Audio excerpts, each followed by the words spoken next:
Hello and welcome student. मैं हूं Tande sir technical channel में आपका स्वागत है। डियर फ्रेंड, आईटीआई वाले स्टूडेंट के लिए फिर से एक और वैकेंसी हम लेकर आए हैं आपके लिए। और ये जो है नोटिफिकेशन रेलवे का है। और रेलवे की जो वैकेंसी होती है डियर स्टूडेंट, ये काफ़ी अच्छी होती है।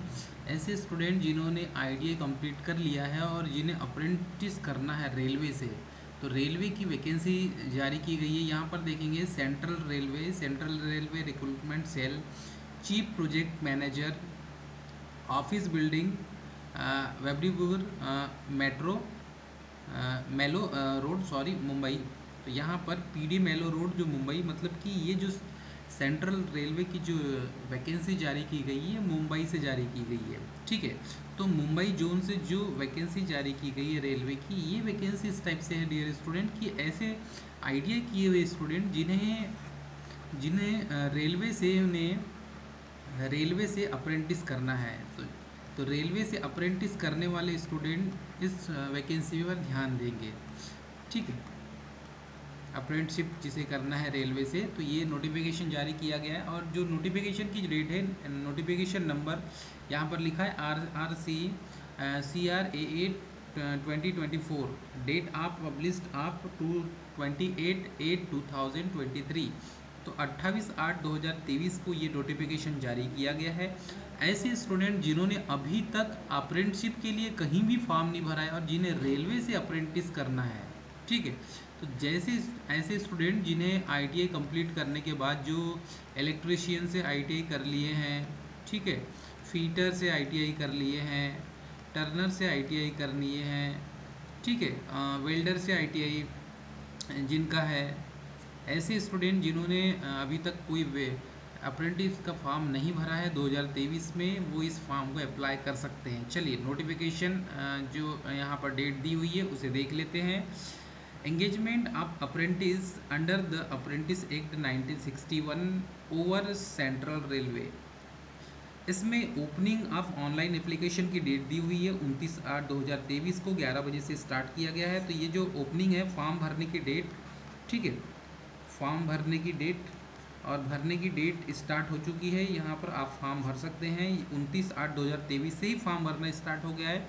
Date and time of closing of the online application, तो ये 28/9/2023 को इसकी डेट ख़त्म हो जाएगी। ठीक है। तो लास्ट डेट 29 से 28, तो 29/8/2023 से लास्ट डेट है इसकी 28/9/2023।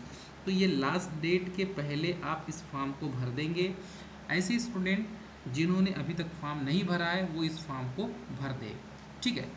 अब चलिए इसमें देखते हैं। Online application are invited for the interested candidate for engagement of act apprentice for imparting training under the Apprentice Act 1961 in the design trade of workshop units in the jurisdiction of Central Railway against 24/2409 slots.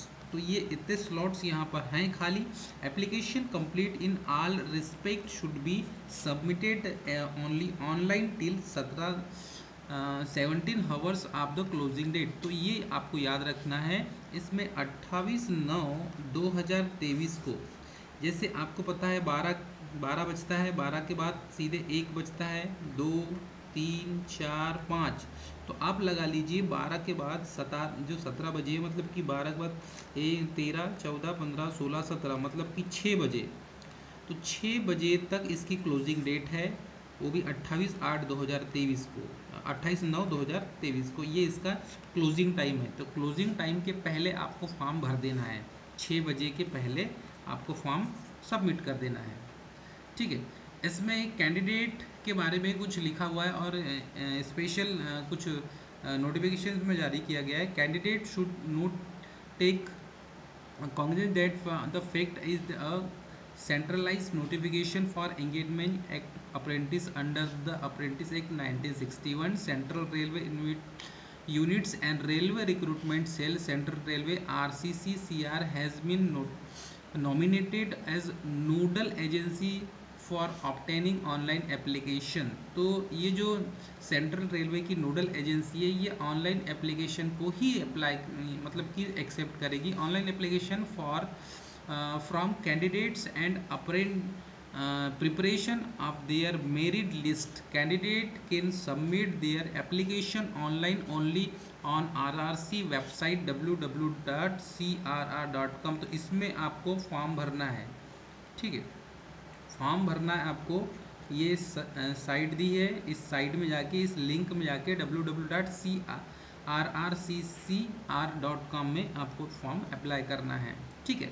और जो है form online he accepted होंगे, इस चीज़ को भी आपको याद रखना है। तो फॉर्म आपके ऑनलाइन एक्सेप्टेड होंगे, ऑफलाइन आप भरेंगे नहीं, इसको ऑफलाइन भर के भिजाना भी नहीं है आपको। After the preparation of merit list the same will be advise to respective division under unit of Central Railway. The documents verification will be held to opted division unit as per the cluster and mention in the candidate application. तो document जब verification होगा तो उसमें जो जो documents आपने attach किया है वो पूरे डॉक्यूमेंट्स आपको ओरिजिनल दिखाने होंगे आफ्टर ज्वाइनिंग, ठीक है। तो candidate must note that the centralise merit list will be formed. तो ये जो है आपको ध्यान देना है। मोड ऑफ सिलेक्शन का प्रोसेस क्या होगा इसे समझ लीजिए। सिलेक्शन की जो प्रोसेस होगी, इसमें selection will be on the basis of merit list prepared in respect of all the candidate who apply against the notification. The merit list will be prepared on the basis of percentage marks of the matriculation, minimum 50%, मतलब ITI में आप और 10th में, ठीक है। तो 10th के 50% वहाँ से इंक्लूडेड होंगे। एग्रीगेट मार्क्स के से 50% लिए जाएंगे, और plus ITI marks in the trade in which the apprenticeship is to be done, ITI से 50% लिए जाएंगे। तो दोनों से 50% यहाँ से अंक लिए जाएंगे, और 50% का जो अंक है वो ITI से लिए जाएंगे। The panel will be on the basis of simple average of marks in the matriculation and ITI।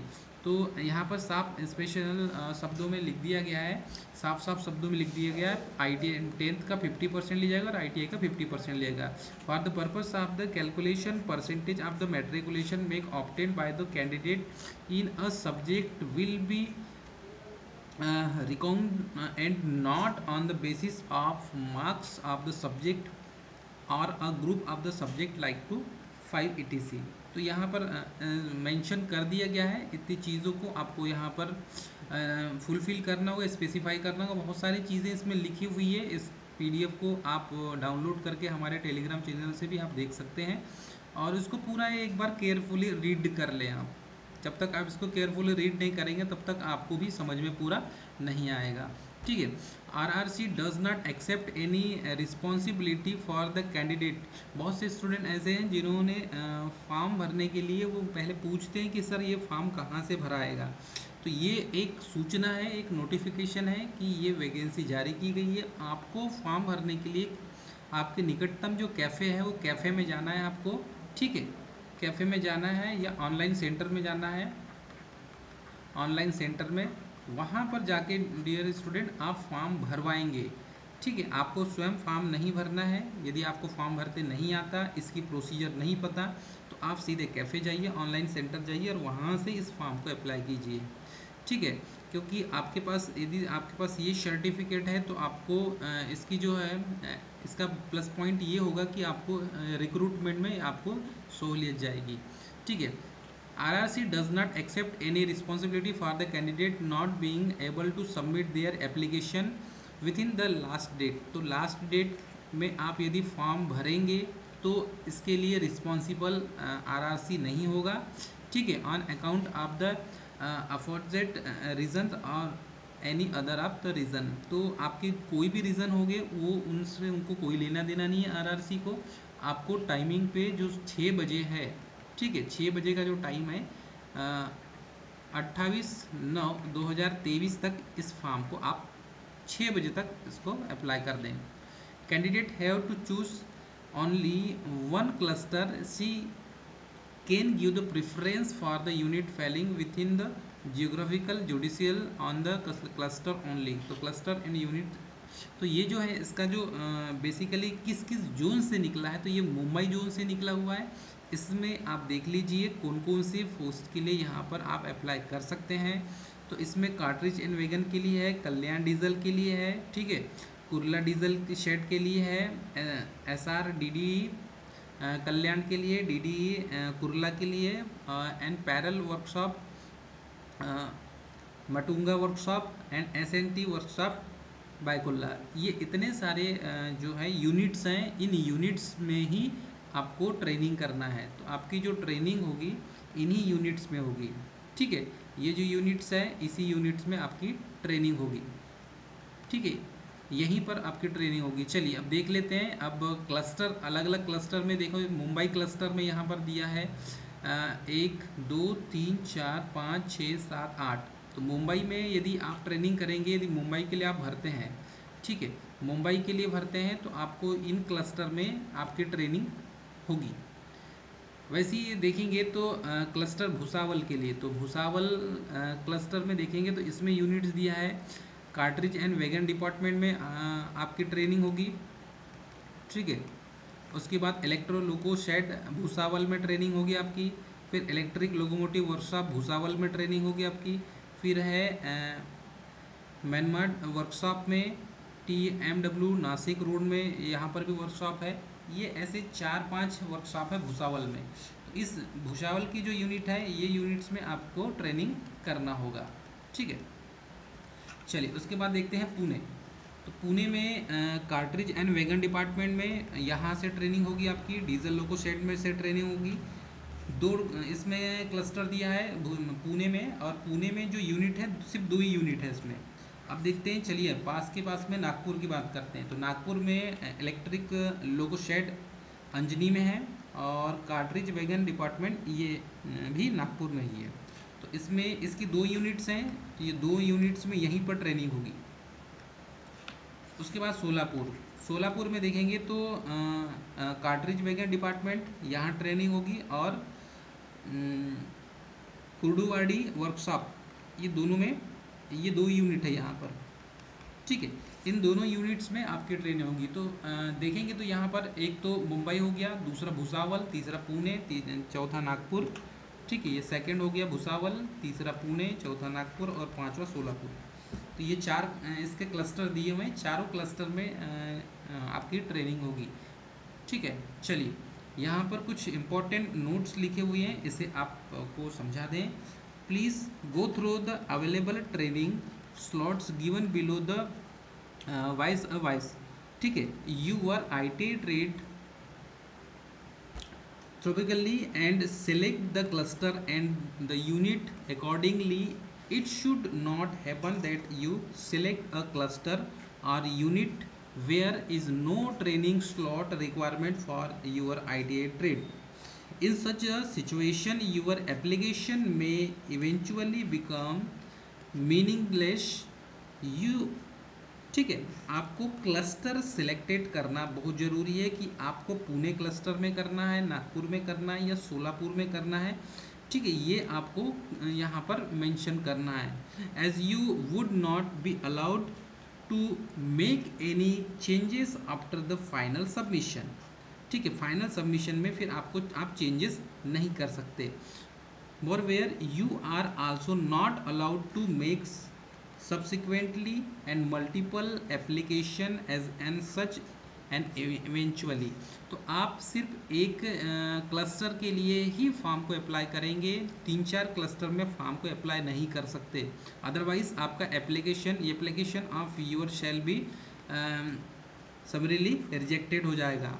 तो किसी एक क्लस्टर के लिए ही फॉर्म को आप अप्लाई करेंगे, 4 जगह से आप अप्लाई नहीं कर सकते, नहीं तो आपका फॉर्म रिजेक्ट हो जाएगा। चलिए अब देखते हैं यहाँ पर apprentice will be engage in formalling trade. तो कौन कौन से ट्रेड में यहाँ पर वैकेंसी जारी की गई है। तो सबसे पहले मुंबई क्लस्टर में देखते हैं। तो मुंबई क्लस्टर में cartridge and wagon coaching shed में देखते हैं, इसमें अलग अलग ट्रेड के लिए वैकेंसी जारी की गई है।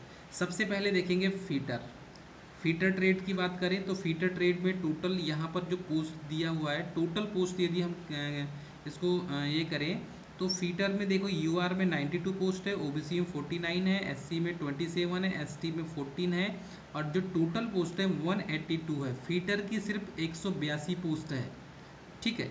अप्रेंटिस करना है तो अच्छी अपॉर्चुनिटी है, मुंबई जोन से निकली हुई है और ये जोन अच्छा पड़ता है। दूसरा है वेल्डर। वेल्डर ट्रेड में देखेंगे तो इसमें भी टोटल पोस्ट है 6 पोस्ट। कारपेंटर की बात करें तो कारपेंटर में इसकी टोटल जो पोस्ट है 28 है, जिसमें यूआर की 15 है, ओबीसी की 7 है, एससी की 4 है और एसटी की 2 है। तो इसमें टोटल पोस्ट 28 पोस्ट हो गया डियर स्टूडेंट। उसके बाद है पेंटर जनरल में, तो इसकी 24 पोस्ट है, ठीक है। उसके बाद है ट्रेलर जो जनरल होते हैं, और इसमें 9, 5, 3 और टोटल पोस्ट है यहाँ पर 18। तो यदि पूरा कैलकुलेशन हम करते हैं तो फीटर की तो सबसे ज़्यादा वैकेंसी है, सबसे ज़्यादा वैकेंसी है 182।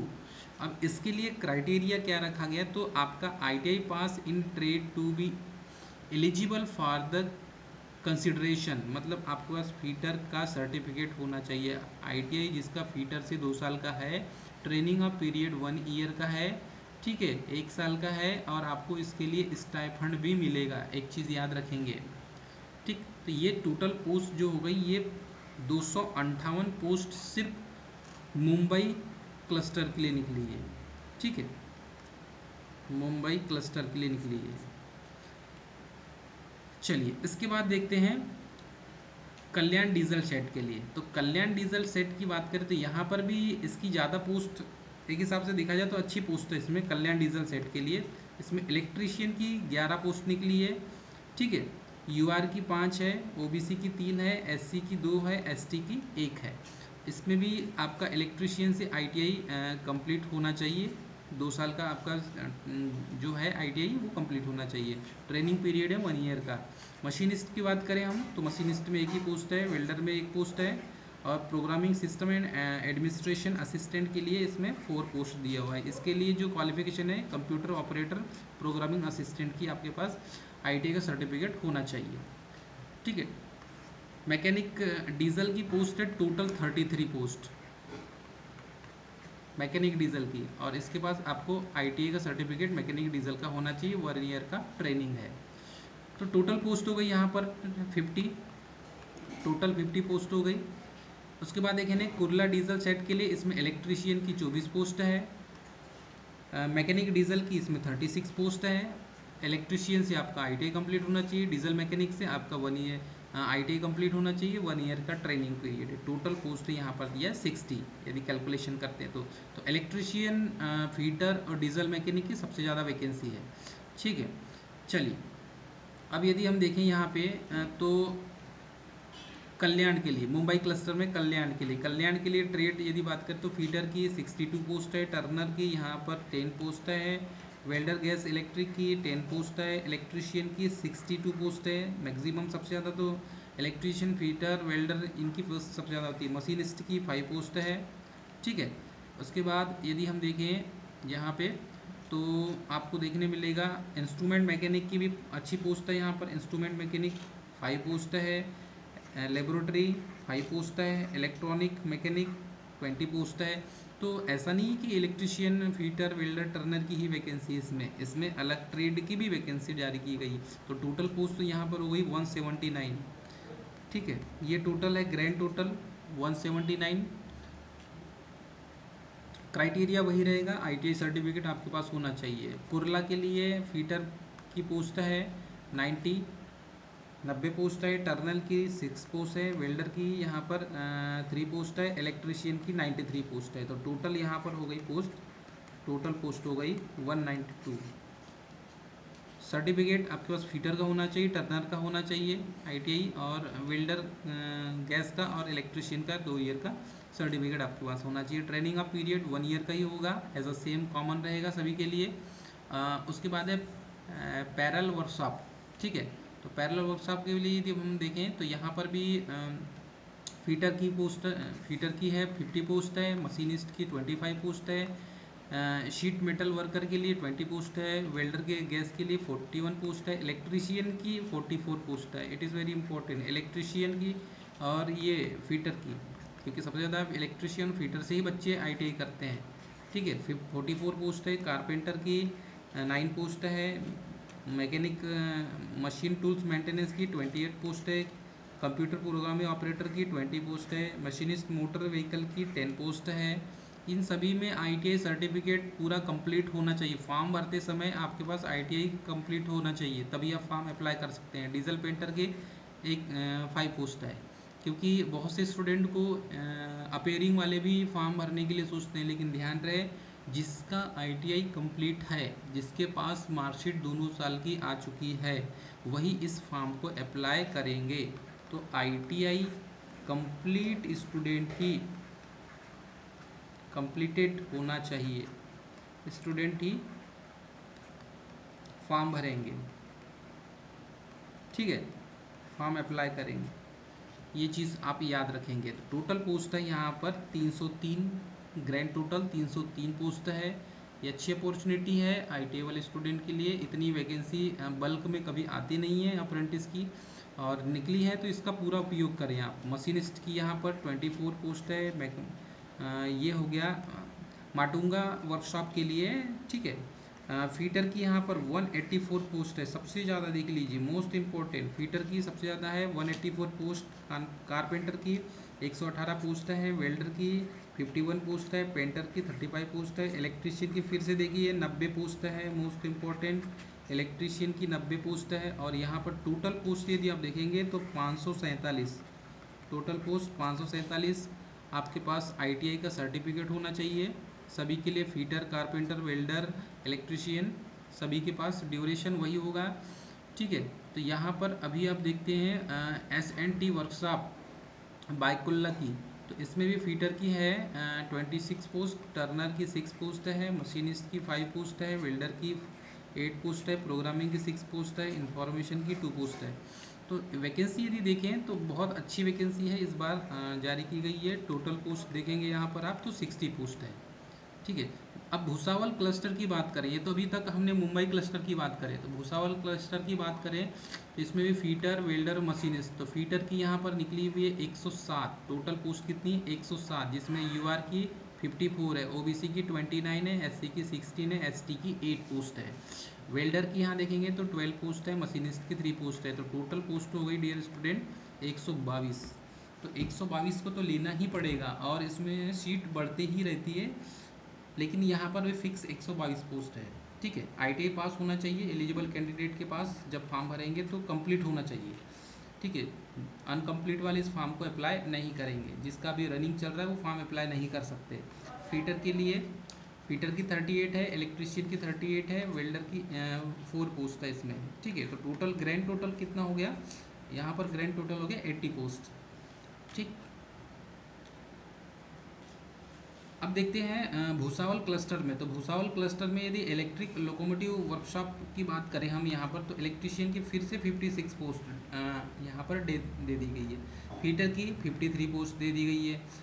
वेल्डर गैस जो इलेक्ट्रिक वेल्डिंग है उसकी पोस्ट दी है 7। तो ये इसका ये आईटीआई का सर्टिफिकेट होता है, ये 1 ईयर का कोर्स होता है। जैसे कि ये वेल्डर का जो पोस्ट है ये 1 ईयर का कोर्स होता है, इलेक्ट्रीशियन का 2 ईयर का होता है, ठीक है। फीटर का भी 2 ईयर का होता है। Programming and system administration assistant की इसमें भी 2 पोस्ट है। तो टोटल ग्रैंड टोटल यहाँ पर है 118 पोस्ट, ठीक है। फिर है मैनमार्ड वर्कशॉप की बात करें हम, तो ये इसके लिए भी फीटर की 27 पोस्ट है, टर्नर की 3 पोस्ट है, मशीनिस्ट की 7, गैस वेल्डर की 7, मैकेनिक मोटर व्हीकल की 1 है, मैकेनिक डीजल की 4 है, पेंटर की इसमें 2 पोस्ट है। तो ऐसा जो टोटल पोस्ट हो गई यहाँ पर, ठीक है, मैनमार्ड वर्कशॉप के लिए 51 पोस्ट है, ठीक है। इस तरीके से और देखें तो टीएमडब्ल्यू नासिक रोड में ये जो वर्कशॉप है इसमें फीटर की 9, मशीनिस्ट की 4 पोस्ट है, वेल्डर की 6 पोस्ट है, इलेक्ट्रीशियन की सबसे ज़्यादा यहाँ पे 24 पोस्ट है। It is very important. तो जिस क्लस्टर में आप फॉर्म अप्लाई कर रहे हैं आपको देखना है जिसमें पोस्ट ज़्यादा होगी वहीं डालना। इलेक्ट्रीशियन वालों के लिए तो कारपेंटर की 2 पोस्ट है, डीजल मैकेनिक की 2 पोस्ट है। तो यहाँ टोटल पोस्ट हो गई 47। अब पुणे क्लस्टर की बात करें, अभी तक भुसावल क्लस्टर की बात कर ली, अब पुणे क्लस्टर की बात करेंगे। तो पुणे क्लस्टर में कैरिज एंड वैगन डिपार्टमेंट है, और यहाँ पर फीटर की बात करें तो फीटर की 20 पोस्ट है, मशीनिस्ट की 3 पोस्ट है, वेल्डर की 3 पोस्ट है, पेंटर की 2 पोस्ट है, और कारपेंटर की 3 पोस्ट है। तो टोटल जो पोस्ट हो गई, ठीक है, टोटल पोस्ट की बात करें तो ये 31 पोस्ट हो गई। तो इसमें फीटर वाले याद रखेंगे, आपकी अच्छी वैकेंसी है भूसावल ये पुणे क्लस्टर में। और नीचे भी दिया हुआ है यहाँ पर, यदि डीजल लोको शेड में इसमें देखें तो मशीनिस्ट की अच्छी पोस्ट है 55, इलेक्ट्रिशियन की 55 पोस्ट है, बल्क पावर में आई है, वेल्डर की 8 पोस्ट है, मशीनिस्ट की 2 पोस्ट है और पेंटर की 1 पोस्ट है। तो यहाँ पर फिर जो है टोटल वैकेंसी की बात करें तो टोटल 121 पोस्ट हो गई। अब नागपुर क्लस्टर ये पास में पड़ता है हमारे मध्य रीजन वाले, जो बालाघाट डिस्ट्रिक्ट के आसपास जो आते हैं, तो एमपी और एमएच के पास लगे हुए जितने भी डिस्ट्रिक्ट आते हैं, तो ये इनके लिए बड़ा अच्छा होता है कि नागपुर क्लस्टर से हम अप्रेंटिस कर लें, ये आसपास होता है, आने जाने में टेंशन नहीं होती। तो इलेक्ट्रिक लोको शेड अंजनी, तो अंजनी में इलेक्ट्रिक लोको शेड है, वहाँ पर यहाँ पर आपकी ट्रेनिंग होगी। यदि यहाँ पर नागपुर क्लस्टर से फॉर्म भरते हैं तो इलेक्ट्रीशियन की यहाँ पर टोटल पोस्ट है 33, जिसमें ओबीसी अनरिजर्व कैटेगरी की सामान्य जनरल की 17 है, ओबीसी की 9 है, एससी की 5 है, एसटी की 2 है। मैकेनिक इलेक्ट्रॉनिक्स मैकेनिक की है टोटल 15 पोस्ट। तो यहाँ टोटल पोस्ट हो गई 48 post. Carriage and wagon department की बात करें तो फीटर की वैकेंसी यहाँ पर सबसे ज़्यादा है, टोटल पोस्ट है 16 और वेल्डर की पोस्ट है 6। तो ये हो गई टोटल 66 पोस्ट। ठीक, अब देखते हैं सोलापुर क्लस्टर की बात करें तो ये लास्ट है सोलापुर क्लस्टर की। कैरिज एंड वैगन डिपार्टमेंट में इधर फीटर की वैकेंसी जो है यहाँ पर टोटल 40 है, कारपेंटर की है 2, मशीनिस्ट की यहाँ पर 4 है, वेल्डर की 7 है और मैकेनिक डीजल की 2 है। तो टोटल जो यहाँ पर पोस्ट हो गई ये 55 पोस्ट हो गई। ठीक, टोटल 55। अब यहाँ पर इस खुर्दवाड़ी वर्कशॉप जो है, तो खुर्दवाड़ी वर्कशॉप में देखेंगे तो यहाँ पर इस वर्कशॉप की फीटर की 7 पोस्ट है, मशीनिस्ट की 5 पोस्ट है, वेल्डर की 4 पोस्ट है, कारपेंटर की 2 पोस्ट है, पेंटर की 3। तो यहाँ पर टोटल पोस्ट फिर से आप देखेंगे तो बल्क पावर में 21 पोस्ट हो गई। फीटर की तो वैकेंसी बहुत अच्छी निकली हुई है, एक्स सर्विसमैन वगैरह SC ST वालों को भी यहाँ पर रिलैक्सेशन मिलेगा एज में। एलिजिबिलिटी कैंडिडेट्स के बारे में यहाँ पर देखें तो एलिजिबिलिटी में देखें आप, the candidates should have completed 15 years of age and should not have completed 24 years of age। तो एज आपका 24 साल से ज़्यादा नहीं होना चाहिए और 15 साल से कम नहीं होना चाहिए, 15 से कम नहीं होना चाहिए और 24 साल से ज़्यादा नहीं होना चाहिए। ठीक, 24 साल से ज़्यादा नहीं होना चाहिए, 15 से कम नहीं होना चाहिए यहाँ पर। और 29/8/2023 एज यहाँ से काउंटिंग होगी। अपर एज लिमिट इस relaxation 5 years of SC ST candidate and 3 year of OBC candidate. तो OBC के लिए 3 साल की छूट है और SC ST कैंडिडेट के लिए 5 साल की छूट है। ठीक है, 5 साल की छूट है। तो आपको यहाँ पर साफ लिखा हुआ है कि कम्युनिटी UR के लिए कितना होना चाहिए, SC के लिए, ST के लिए तो 1994 से 2008 के बीच में होना चाहिए, ST के लिए 1994 से 2008 के बीच होना चाहिए, OBC का 1996 से 2008 के बीच में होना चाहिए, UR का 1999 से 2008 के बीच में होना चाहिए डेट ऑफ बर्थ। ठीक है, तो आपका जो जन्म है इन डेट जो है इसके बीच में ही होना चाहिए, वही फॉर्म अप्लाई कर सकते हैं। तो ये आप एक बार अच्छे से इस PDF को हमारे टेलीग्राम चैनल में जाके पढ़ लेंगे। ठीक है, चलिए अब यदि हम ये देखें कि इसमें रिलैक्सेशन और अलग भी दिया हुआ है, पर्सनल डिसेबिलिटी वालों के लिए 10 साल का रिलैक्सेशन दिया हुआ है, एक्स सर्विसमैन के लिए भी 3 साल का रिलैक्सेशन दिया हुआ है, डिफेंस वालों को भी 3 साल का रिलैक्सेशन दिया हुआ है। ठीक है, आपको कास्ट सर्टिफिकेट अपलोड करना होगा। The candidate want to avail benefit reservation of SC ST uploaded see has the caste certificate. तो आपको कास्ट सर्टिफिकेट भी सेंट्रल गवर्नमेंट फॉर्मेट में, ठीक है, आपको सेंट्रल गवर्नमेंट का कास्ट सर्टिफिकेट आपको यहाँ पर जो है वो अप्लाई करना होगा, देना होगा, आपको जमा करना होगा। ठीक है, अपलोड करना होगा इसमें। The candidate who want to avail benefit ex serviceman के लिए यहाँ पर दिया हुआ है, उसको भी जो एक्स सर्विसमैन वाले कैंडिडेट हैं वो भी यहाँ पर जब आप फॉर्म अप्लाई करेंगे तो आपको इसका फॉर्मेट आपको यहाँ पर आपको पीडीएफ अपलोड करना होगा।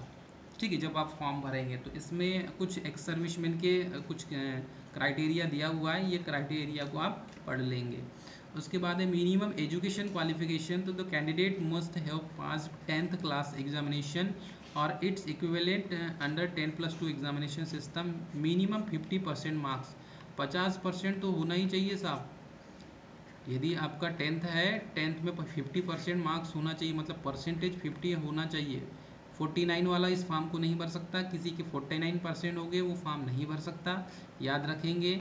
इसलिए 10th में 50% जिसका होगा वही फॉर्म को भरेगा, अदरवाइज़ आपका फॉर्म कैंसिल हो जाएगा, कोई मतलब नहीं निकलेगा आपका फॉर्म भरने का। इसीलिए आप पहले ही जो इंस्ट्रक्शन है उसको अच्छे से पढ़ लीजिए। उसके बाद आपका आईटीआई का जो सर्टिफिकेट है, आईटीआई के सर्टिफिकेट में भी आपके 50% मार्क्स होना चाहिए। तो आईटीआई का परसेंटेज भी 50% होना चाहिए मिनिमम, और 10th का जो परसेंटेज है मिनिमम वो भी 50% होना चाहिए। ठीक है, तभी आप इस फॉर्म को भर सकते हैं। पेमेंट फ़ीस के लिए applicable the application fees non refundable होगा और 100 रुपये एप्लीकेशन फ़ीस लगेगा। फ़ीस का जो पेमेंट है will have to make online through payment gateway the part of online application process as the under. आप इस ऑनलाइन पेमेंट कर सकते हैं, इसके लिए यहाँ पर दिया हुआ है। और ऑनलाइन एप्लीकेशन जब फॉर्म भर रहे हैं तो आप इसमें क्यूआर कोड से भी या यूपीआई से भी इस फॉर्म को आप भर सकते हैं, मतलब पेमेंट कर सकते हैं इसमें। या तो फिर payment can be made using the debit card, credit card, internet banking, यहाँ साफ लिखा हुआ है SBI challan. It is by providing the information on the screen. Transaction charges of online payment if any will be burn bye the candidate. तो ये जो है आप फॉर्म अप्लाई करते समय जब आप ऑनलाइन फॉर्म अप्लाई करेंगे तो खुद ही आपको वहाँ पता चल जाएगा। ठीक है, जब आप जाएंगे फॉर्म भरने के लिए तो पेमेंट तो कैफ़े वाले ही कर देंगे, आप उनको पैसा देकर भी आप पेमेंट करवा सकते हैं ऑनलाइन। या फिर आपको सेल्फ भरना है तो आप यूपीआई से भी इस फॉर्म को आप पेमेंट कर सकते हैं। तो लोकोमोटर का जो इसमें मेन चीज़ दी हुई है की ट्रेड्स की रिक्वायरमेंट कौन सी है, तो मैकेनिकल, एक तो मैकेनिक डीजल मैकेनिक की दी है, दूसरा इलेक्ट्रीशियन, तीसरा वेल्डर और तीसरा मशीनिस्ट। तो ऐसे जो 4 ट्रेड दिए हुए हैं, ये 4 ट्रेड तो मोस्ट इम्पॉर्टेंट। इसमें आपका जो डिसेबिलिटी रिक्वायरमेंट है वो होना चाहिए, मतलब कि जितना डिसेबल्ड होगा उसका क्राइटेरिया रखा गया है। यदि उससे ज़्यादा डिसेबल्ड हो गए तो आप काम करने लायक नहीं रहेंगे, इसीलिए आप फिर फॉर्म अप्लाई नहीं कर सकते। तो इस पीडीएफ को अच्छे से पढ़ लेंगे। ठीक है, उसके बाद देखेंगे पेंटर फीटर, तो कुछ डिसेबिलिटी क्राइटेरिया भी आप देख लीजिएगा इसमें। इसका पीडीएफ को आपको अच्छे से पढ़ लेना है एक बार। हाउ टू अप्लाई, आप अप्लाई कैसे करेंगे, तो अप्लाई करने के लिए आपको क्या करना होगा। How to apply, candidate are required to apply online by visiting www.rccr.com। Detail instruction for filling of online application will be available on the website. So carefully आपको रीड करना है। फॉर्म भरते हैं तो फॉर्म भरने के लिए आपको विजिट करना है www.rccr.com, ये साइट है, इस साइट में जाकर आपको फॉर्म अप्लाई करना है डियर फ्रेंड।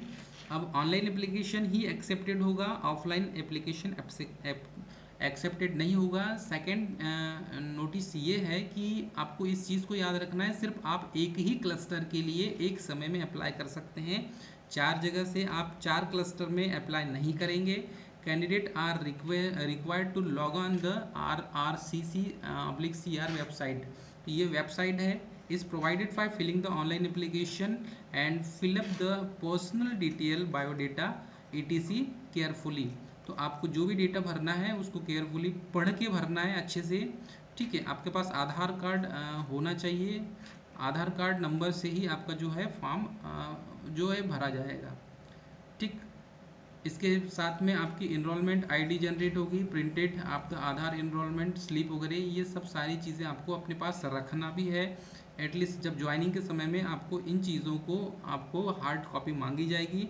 उसके बाद अप्रेंट यहाँ पर साफ लिखा हुआ है, application form this state can enter in the online application form there voter ID number, valid passport number, driving licence number और any other government identity card time to time on online application. तो आपको इन चारों में से कोई भी आपके पास आपको वेरिफिकेशन के लिए डॉक्यूमेंट होगा, उसको आपको यहाँ पर अपलोड करना है। Candidate have to produce the procedure produce the original Aadhaar card और documents mention about at the time of document verification. तो आपके पास ओरिजिनल आधार कार्ड होना चाहिए, क्योंकि जब आपकी ज्वाइनिंग होगी तो आपको वहाँ पर वेरिफिकेशन होगा, उस समय आपको ये सारी चीज़ें आपके पास होना ज़रूरी है।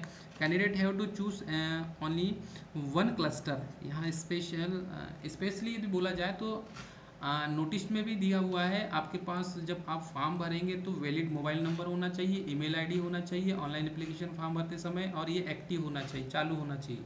ठीक है, उसी में मैसेज आएंगे, ओटीपी कोड उसी में आएगा। ठीक है, ईमेल के जो एसएमएस है उसमें ही आएंगे। यदि आपका फ़ोन बंद होता है तो इसके रिस्पॉन्सिबल आप ही रहेंगे। The candidate have to choose only cluster one. तो एक ही क्लस्टर के लिए आप अप्रेंटिस के लिए फॉर्म भर सकते हैं, 3-4 जगह से नहीं भरेंगे आप। Candidates trying to submit than one application with different particulars like name, father's name, community, photo, education and technical qualification. It is on different email IDs, mobile number, such as application will be similarly rejected। तो आपको अलग अलग नहीं, कोई आपका ही जो है verify आप ईमेल आईडी वगैरह आपको भरना है।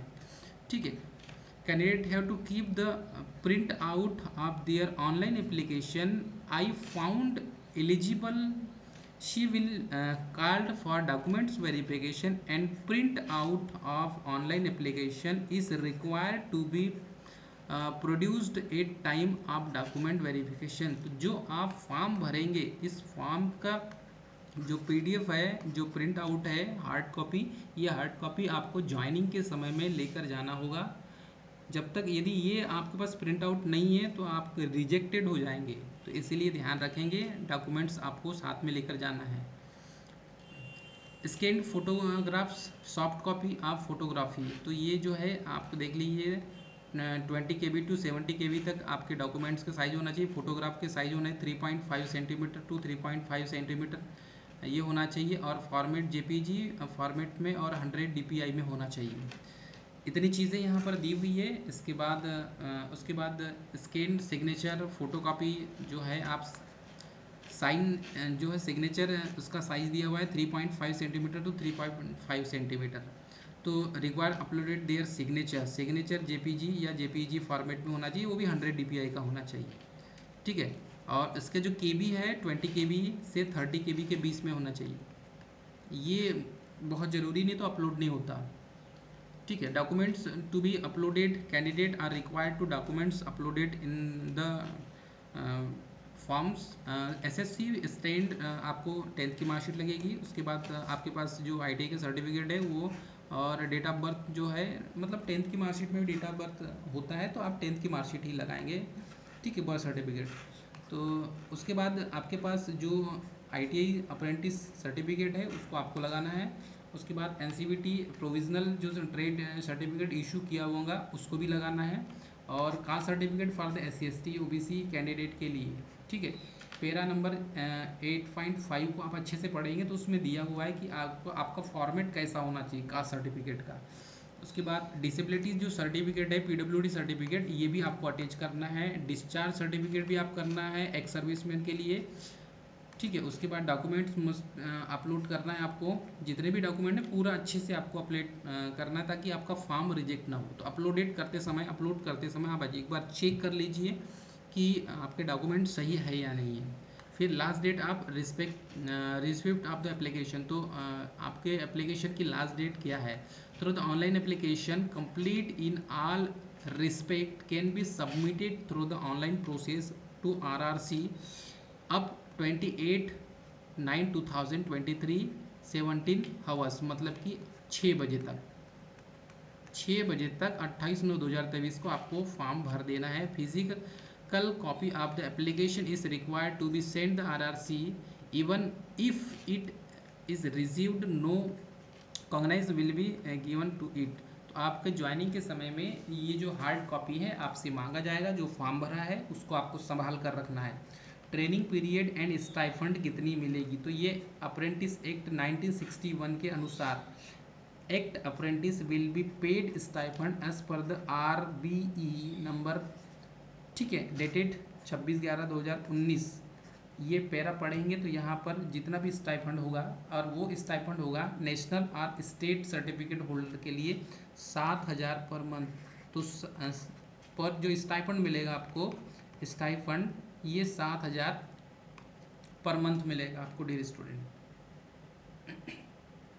ठीक है। उसके बाद बाकी इसमें कुछ दिया नहीं है, एग्रीमेंट वगैरह कुछ ट्रेनिंग का 1 ईयर का है, 1 ईयर का एग्रीमेंट आपका होगा। मेडिकल फिटनेस सर्टिफिकेट आपको लेकर जाना होगा, ठीक है।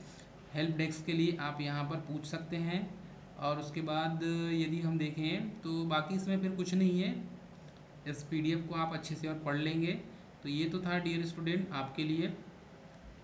और इसके पैरा जो है सर्टिफिकेट का किस टाइप से आप बनाएंगे, ये फॉर्मेट दिया हुआ है, कास्ट सर्टिफिकेट का फॉर्मेट दिया हुआ है, इस टाइप से होना चाहिए। फिर अलग अलग सर्टिफिकेट का भी फॉर्मेट दिया है, अदर बैकवर्ड क्लासेस के लिए सर्टिफिकेट का फॉर्मेट कैसा होना चाहिए। ये आपका फॉर्म जो है नेम ऑफ एड्रेस के लिए medical authority issuing the certificate, ये इस टाइप से फॉर्मेट, पूरे फॉर्मेट एक बार चेक कर लीजिएगा, आप देख लीजिएगा किस टाइप का फॉर्मेट रेलवे मांगता है, उस हिसाब से आप इस फॉर्म को भर देंगे, ठीक है। चलिए अब हम ऊपर आते हैं। तो स्टार्ट डेट यहाँ पर 28/8/2023 है, और क्लोजिंग डेट भी इसकी, क्लोजिंग डेट दी हुई है, ठीक है। तो क्लोजिंग डेट दी हुई इसकी 28/9/2023, ये लास्ट डेट है। तो लास्ट डेट के पहले आप इस फॉर्म को अप्लाई कर लें। तो डियर स्टूडेंट ये तो था ITI वाले स्टूडेंट के लिए अप्रेंटिस, और वो भी मुंबई जोन से निकली हुई है, तो ये काफ़ी अच्छी है और ये आपके काम की है। और ये आने वाले समय में डियर स्टूडेंट यहाँ से अप्रेंटिस करने के बाद आपको रेलवे में इसके प्लस पॉइंट दिए जाते हैं, ये तो आपको ही पता है। फर्स्ट प्रेफरेंस जो है रेलवे से अप्रेंटिस करने वालों को इसके भर्ती का फ़ायदा मिलता है। तो ये थी ITI अप्रेंटिस की जानकारी। दोस्तों ऐसी ही हम पल पल की जानकारी आपके लिए लेकर आएंगे, तब तक के लिए स्वस्थ रहें, मस्त रहें, मुस्कुराते रहें। सबको जय हिंद।